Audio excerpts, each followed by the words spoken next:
وہ جو اقبال نے کہا نا کہ لے گئے تسلیس کے فرزند میراث خلیل، کشت بنیاد کلیسا بن گئی خاک حجاز۔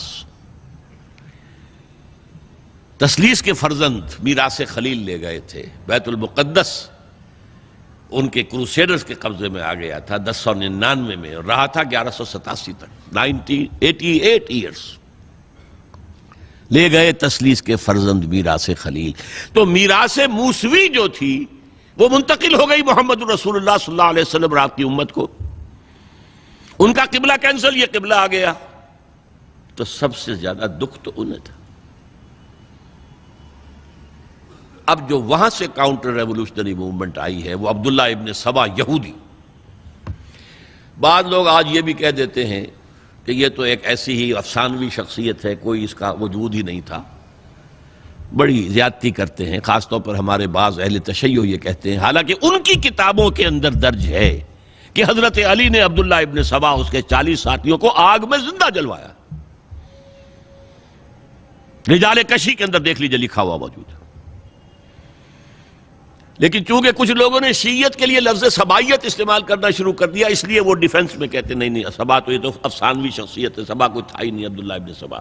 نہیں، عبداللہ ابن سبا ایک شخص تھا یہودی، وہ اسلام کا لبادہ اوڑھ کر آ گیا دارالاسلام میں حضرت عثمان رضی اللہ تعالیٰ عنہ کا عہد۔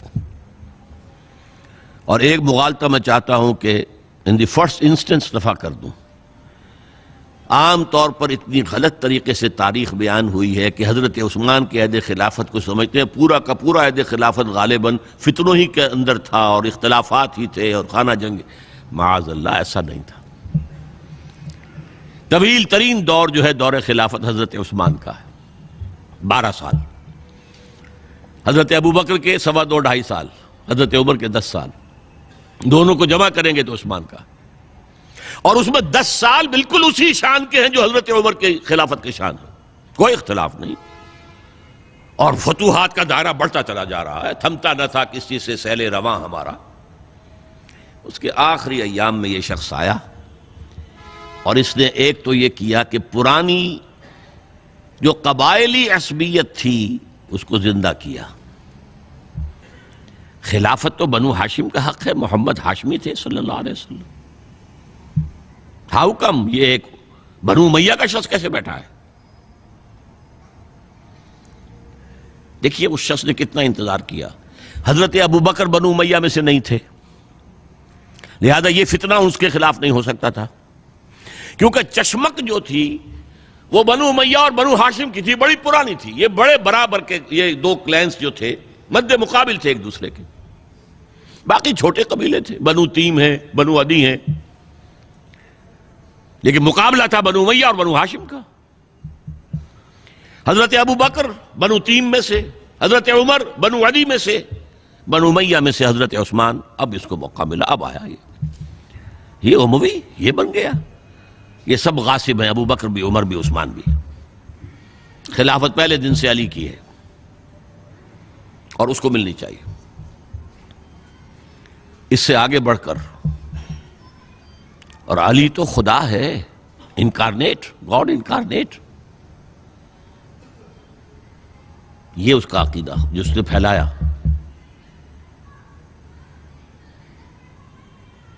یوں سمجھئے ایک شخص نے حضرت عیسیٰ کے دین کو زیرو کر دیا تھا۔ لوگ مانتے نہیں کہ ایک شخص اتنا کچھ کر سکتا ہے۔ یہودی اور سازشی ذہن، ان کی صلاحیت اور ذہانت۔ ایک شخص تھا پال، حضرت عیسیٰ کو خدا کا بیٹا بنانے والا۔ وہ توحید ختم، تسلیس آ گئی۔ شریعت کو ختم کرنے والا وہ حضرت عیسیٰ کہہ کر گئے تھے تم پر شریعت موسوی نافذ رہے گی، اس نے کہا نہیں، ایبروگیٹڈ، نو شریعہ۔ نمبر 3، حضرت عیسیٰ نے کہا تھا تمہیں تبلیغ کرنی ہے صرف یہودیوں تک۔ I have been sent only in search of the lost sheep of the house of Israel۔ میں صرف اسرائیل کے گھرانے کی کھوئی ہوئی بھیڑوں کی تلاش میں آیا ہوں، تمہیں باہر تبلیغ نہیں کرنی۔ اس نے تبلیغ کا دائرہ وسیع کیا۔ وہ دین مسیحیت ختم، وہ دین پالزم ہے جو چلا ہے اس کے بعد۔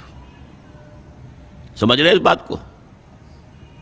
اور یہ ڈاکٹر مائیکل ہارٹ نے بالکل صحیح لکھا ہے کہ کرسچینٹی جب تک حضرت مسیح موجود تھے وہ سوائے ایک یہودیوں کے فرقے کے اس کی کوئی اور حیثیت نہیں تھی، لیکن پال نے اسے ایک انڈیپینڈنٹ دین بنایا۔ ایک شخص کی کارروائی ہے یہ ساری، اور آج پوری دنیا، پوری عیسائی دنیا اسی پر ہے، تسلیس پر بھی، اور شریعت ختم، اور دعوت جو ہے کرتے پھر رہے ہیں پوری دنیا کے اندر۔ اسی طرح اس نے کیا، قبائلی عصبیت کو چھیڑا اور حضرت علی کا مبالغہ کیا یہ خدا ہے، اوتار، گاڈ انکارنیٹ۔ تیسرا کام کیا کیا کہ حضرت عثمان رضی اللہ تعالی عنہ اور ان کے جو عاملین تھے، گورنر کوفے کا ہے، گورنر شام میں دمشق میں ہے، گورنر مصر میں ہے، ان کے خلاف پروپیگنڈا شروع کیا۔ یہ بیت المال میں خیانت کر رہے ہیں، یہ غبن کر رہے ہیں، یہ اپنے عزیزوں کو جو ہے پال رہے ہیں، ان کو دے رہے ہیں، وہ اقربا پروری کر رہے ہیں، اور یہ کر رہے ہیں، اور ٹیکنیک کیسی عجیب۔ کوفے میں کوفے کے گورنر کے خلاف بات نہیں کریں گے، دمشق اور مصر کے گورنر کے خلاف بات کریں گے۔ اب کہاں دنیا کے پاس ذرائع تھے کہ کوئی ویریفائی کرے بھئی یہ بات صحیح ہے کہ نہیں ہے، غلط ہے، نہ کوئی ذرائع رسل و رسائل ہیں۔ اور اگر آپ کوفے میں کھڑے ہو کر عثمان نے یہ کر دیا، عثمان نے یہ کر دیا، عثمان نے یہ کر دیا، یہ کر دیا، اب کون اس کو جو ہے اس کی تحقیق کر سکے گا؟ دمشق میں گئے ہیں تو دمشق کے گورنر کے خلاف کچھ نہیں، عثمان کے خلاف، اور کوفے کے گورنر کے خلاف، اور مصر کے گورنر کے خلاف۔ مصر میں گئے ہیں تو اس کے خلاف کچھ نہیں، دمشق اور کوفے کے گورنر کے خلاف اور عثمان کے خلاف، اور پھر ہر طرف سے بلوائیوں کو لا کر گھیراؤ کر لیا حضرت عثمان کے گھر کا۔ یہ تحریک ہے جو بہت زبردست کامیابی سے ہمکنار ہوئی، یہودی سازش۔ اب تمام صحابہ کہہ رہے ہیں حضرت عثمان سے کہ آپ ہمیں موقع دیں کہ ہم ان کا سر کچل دیں۔ آپ فرماتے نہیں، یہ مجھ پر الزام لگا رہے ہیں نا، میں وضاحت کرتا ہوں۔ اپنے گھر کی چھت کے اوپر کھڑے ہو کر آپ نے کہا دیکھو یہ میں نے نہیں کیا، یہ میں نے نہیں کیا، میرے یہ احسانات بھول گئے ہو۔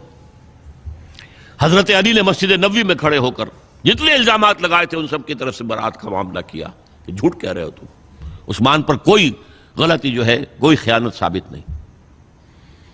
لیکن جنگ کی اجازت حضرت عثمان نہیں دے رہے۔ یہ میرے خون کے پیاسے ہیں نا، جب تک قتل نہیں کر لیتے جرم کہاں ہے؟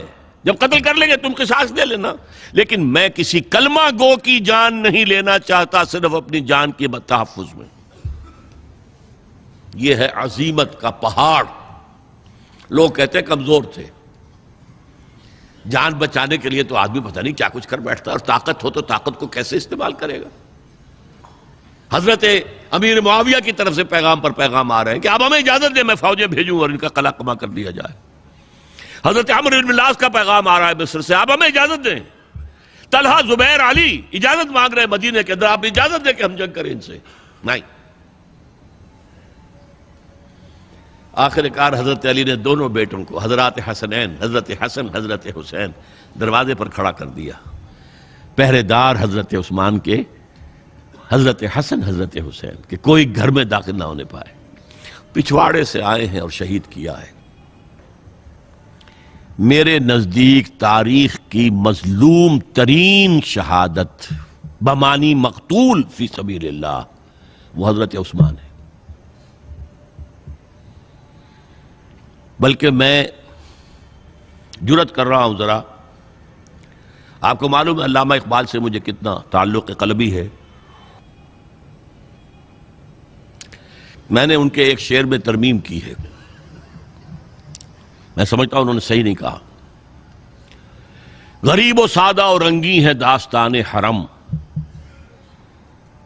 نہایت اس کی حسین، ابتدا ہے اسماعیل۔ حضرت اسماعیل کو اللہ تعالیٰ کے حکم سے حضرت ابراہیم ذبح کر رہے تھے نا، اور حضرت حسین ذبح کر دیے گئے، تو گویا کہ ابتدا جس کی ہوئی تھی حضرت اسماعیل سے، اس کی انتہا حسین پر ہوئی۔ میں کہتا ہوں بالکل غلط. ان کو ذبح کر رہا تھا خلیل اللہ، اور ان کو قتل کر رہے یزیدی اور زیادی اور کوفی. کوئی تقابل ہے؟ وہ قتل نہیں ہوئے، یہ قتل ہو گئے. انہوں نے پیشانی خود رکھ دی. یہاں تو حضرت عثمان لڑتے ہوئے، حضرت حسین لڑتے ہوئے شہید ہوئے. کون سی چیز مشترک ہے؟ ایک مصرے میں جمع کر دیا ہے. صنعت لفظی تو آپ کہہ دیں اس کو، لیکن کیا مشترک کیا چیز ہے؟ اور میں نے امید ہے علامہ اقبال سے ملاقات ہوگی اگر آخرت میں، تو وہ میری اس بات کو تسلیم کریں گے. میں نے اس شعر کا دوسرا جو مصرع ہے بدلا ہے. نہایت اس کی ہے عثمان، ابتدا حابیل. حابیل جنہوں نے کہا تھا بھائی جان آپ مجھے قتل کرنے کے لیے ہاتھ اٹھائیں گے تو میں اپنا ہاتھ نہیں اٹھاؤں گا آپ کو قتل کرنے کے لیے. عثمان نے کہا کہ میں نہیں کسی کو قتل کروں گا، کسی کلمہ گو کو. جو مجھے قتل کر دیں گے پھر ان سے قصاص لے لیں. عثمان کے پاس لاکھوں کی فوجیں، سٹینڈنگ آرمیز، پھر بھی انہوں نے اپنی جان دے دی. حضرت حسین بہرحال جتنے بھی افراد تھے بہادری سے، شجاعت سے لڑتے ہوئے شہید ہوئے، اس میں کوئی شک نہیں. لیکن لڑتے ہوئے شہید ہوئے نا، حابیل کی طرح. یہ تو نہیں کہا کہ تم مجھے کرتے ہو تو کر دو، میں تو تمہیں قتل نہیں کروں گا. نہیں. بہرحال یہ جو تھا فتنہ، اس کو کہا ہے اور اس کو کتاب میں لکھا گیا، باقاعدہ ایک تصنیف ہے، الفتنۃ الکبریٰ، عظیم ترین فتنہ، حضرت عثمان کی شہادت. اس وقت عبداللہ ابن سلام رضی اللہ تعالی عنہ ایک یہودی عالم دین تھے جو اسلام لے آئے تھے. انہوں نے کہا تھا لوگوں ڈرو، عثمان کے خون کا نہ بہانا. میں جانتا ہوں تاریخ بنی اسرائیل کی، اگر کبھی کوئی نبی جو ہے اگر شہید کیا گیا تو 70,000 آدمی اس کے بعد مارے گئے اللہ تعالیٰ کی طرف سے. اور نبی کا اگر کوئی خلیفہ قتل کیا گیا تو 35,000 آدمی مارا گیا ہے. تو اگر تم نے عثمان کو قتل کر دیا تو یہ خون کے دریا جو ہیں پھر آ جائیں گے امت کے اندر. باز آ جاؤ، خدا کے لیے باز آ جاؤ. لیکن نہیں. بہرحال حضرت علی رضی اللہ تعالی عنہ نے بلایا عبداللہ ابن سبا کو اپنے ہاں. تم کہتے ہو کہ میں خدا ہوں؟ ہاں آپ خدا ہیں. توبہ کرتے ہو کہ نہیں؟ نہیں.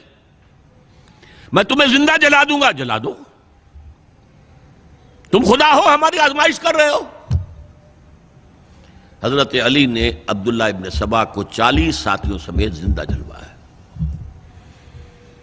اور یہ سارا کچھ معاملہ جو ہے یہ میں نے آپ کو بتایا اہل تشیع کی کتابوں میں موجود ہے. بہرحال یہ فتنۃ الکبریٰ ہے جس کا نتیجہ کیا نکلا ہے آپ اچھی طرح سمجھیے. وہ شہادت علی الناس کا جو سیلاب جا رہا تھا، جس کی شان کیا تھی؟ علامہ اقبال کے الفاظ میں تھمتا نہ تھا کسی سے سیل رواں ہمارا. یہ جو سیل تھا کوئی روکنے والا تھا؟ 2 سپر پاورز تھیں اس وقت، ایران، روم. ایران کے چیتڑے ختم ٹوٹ گئے، روم کی 2 ٹانگیں ٹوٹ گئیں. اب کون روکنے والا تھا؟ یہ انٹرنل سیبوٹاج. اس کے بعد جو باہمی خانہ جنگی شروع ہوئی ہے، 1 لاکھ مسلمان ایک دوسرے کی تلواروں اور نیزوں سے ختم ہو گئے.